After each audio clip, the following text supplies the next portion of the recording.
I'm going to be showing you guys on how you can use the new Maps features on iOS 18. So all you need to do is just open your Maps app. So it's right here. So once you tap on it, you would see the map. So the new Maps feature has a new feature to zoom into the map to see topographic details this way. So you can see it so clearly now in the satellite view.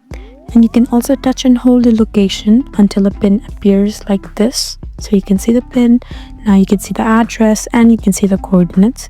You can also pin it. There's also the option to move it. You can also now create custom routes. So once you tap here, you would find routes, and just go ahead and tap on create route and you would be able to create custom route. It has also enhanced the search experience. So now you can easily search any place and get an accurate route. So that's how you use a new Maps feature on iOS 18. I hope this video was helpful for you. Please subscribe to our channel if you want more helpful tutorials like these, and leave a comment down below to let us know what sort of videos that you would like. Thank you for watching.